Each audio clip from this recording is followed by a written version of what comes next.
oduu ammi qeerroon Iraan galgala kanaa siraata Israa'eliif ergitee jirti. Osoo Iraanni isin hin dhaqqabne garaa qullaan akka bakka bultitti gadi hin godaanne jechuudhaan hiraata ergiteef jirti. Iraanni kun mana inni seenes yeroo tamsaasni kallattiin achirraa bahu isin biraan geenya atattamaan kanatti aansuudhaan dubbii himaan waata haawusii ammaan tanaa himetti akka gabaasetti lola Iraaniif Israa'el jidduutti Tiraambii torbaan tokko yookaan lama keessatti ni murteessaa jechuudhaan dubbatee jira. Kanatti aansuudhaan Ameerikaan meeshaa waraanaa hedduu xiyyaaraan gara Israa'el fiduu ministeerri raayyaa ittisa Israa'el viidiyoo waraabee maxxanseeti jira yeroo simatutti.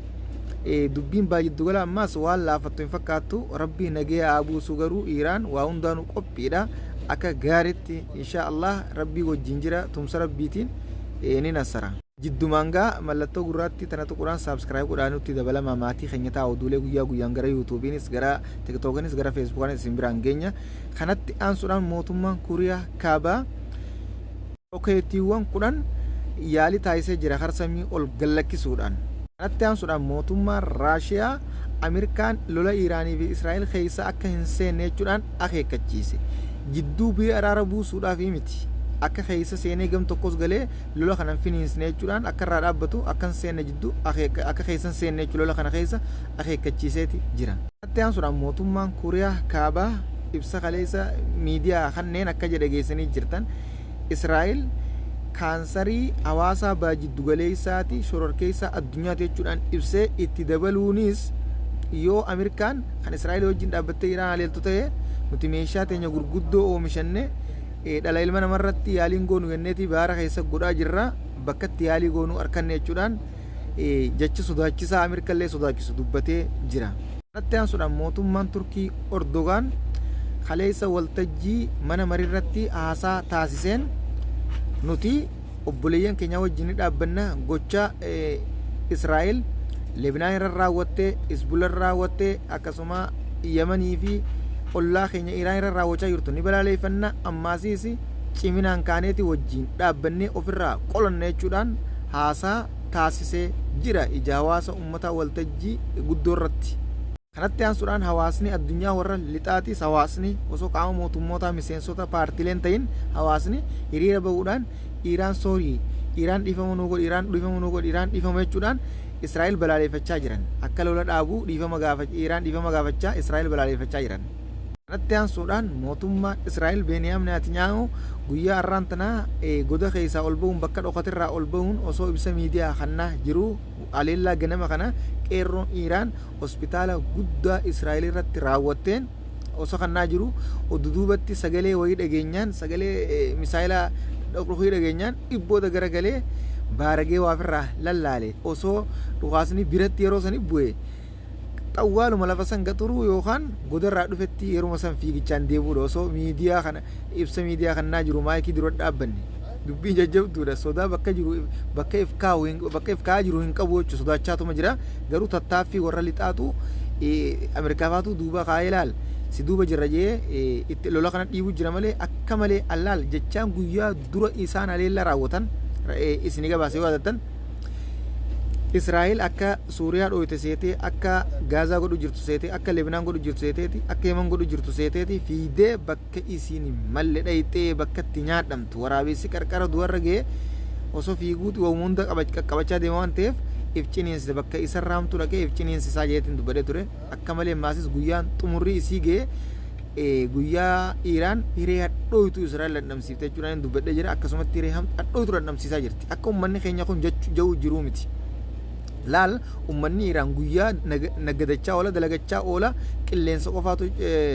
cufaadha malee qilleensi xayyaara daldala addunyaa warra baajiddu golaa guutumattuu hidhaadha kanaatu cufaadha malee nagganni lafa keessa biyya keessa dalagaa jira jechuudha halkanillee itti jiran Iraan ammoo Israa'el kan qilleensaatis ta'e meeshaan gurguddaa waashinni gurguddaan zeetaatis ta'e wanni hundi barbadaa'e hospitaalli guddaan silaa tajaajila kan nuu harkatti barbadaa'ee jira. Qeerroo Iraaniin akkasuma magaalaan guddittiin Teelaaviivuu guututti cufa oolte magaalaan aanaatu cufaa dhiisigaa magaalaan guddittiin biyyattii sa'aa takkaaf daqiiqa halkanii guyyaa'u makiinaan addaan hin jettu garuu makiinaan miti hafuurri wanni shimbirroo jaamaa gubbarra qilleetti hin jettu lafa keessa lafarra firraa dhiisaadha Kana jechuun guyyaa tokkotti kasaaraan Israa'el mudachaa jirtu akka malee isii miidhee jira. Akka malee itti dabaluudhaan ammaasiis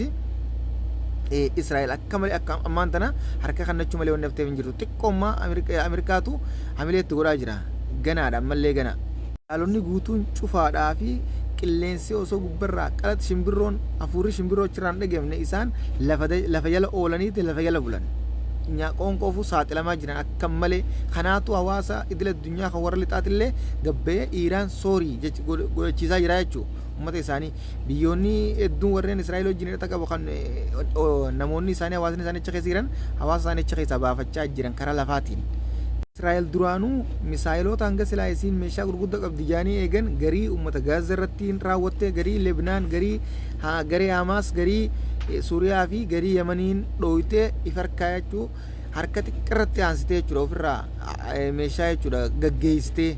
Amma immoo isii meeshaa sanuu hangama xiqqaa sana feefi dhayxee Iiraaniin ciniinte jechuudha. Guyyaa duraa guyyaa sanuu beeki basaasa gootee fi waan ji'a sagal guutuu itti yaadaa turte erga guyyaa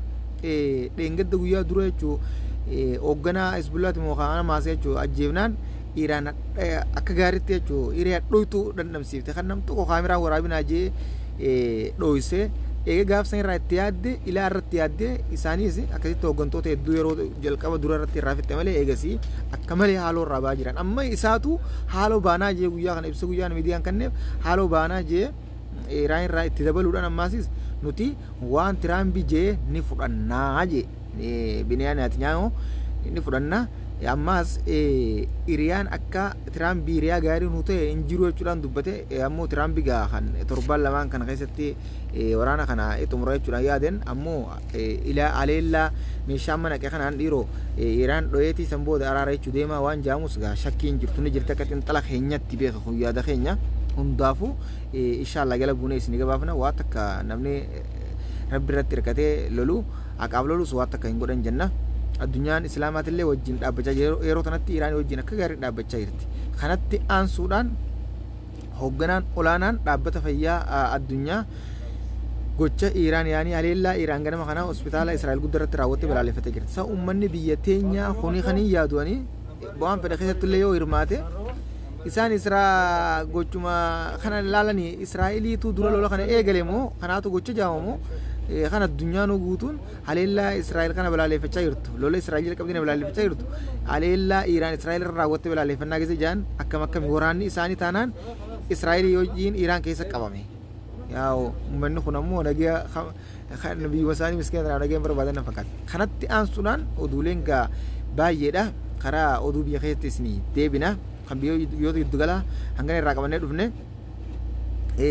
biyya keessatti haasaa kalee marii jechuun marii biyyoolessaa paartiilee mormituu mootummaatti wajjin taasiseen Dr. Abiyyiin asab irratti investimentii ni goona investimentii ni ijaarra lafti gammoojjii waan ta'eef akka uummanni irra qubatee goonaa jechuudhaan dubbatee jira. Oduu biyya alaa takkaatu hafee mootummaan Indii uumaan keessa aadaa yookaan keebala elektiriikii lama lafa keessa kiiloomeetira 700 deemu akka jaaruu deemtu beeksifteeti jirti. Lafa jala keebala kaarabaa oofuudhaan ilaa baara keessa jechuun lafa dheertuu tana yoo xiqqaattee doolaara biliyeena 10 akka fixuus investimentii akeekkachiisa yaanii tilmaamaan kaaniiti jiran investimentii ajaa'ibaatti godhuu deemti. Baara keessatti akkuma kun suuraa agartan kana ilaa akkasitti mallattoo gubbarraas kaa'uudhaan baara keessaas akkasitti investimentii eegaltee akka itti fuftuu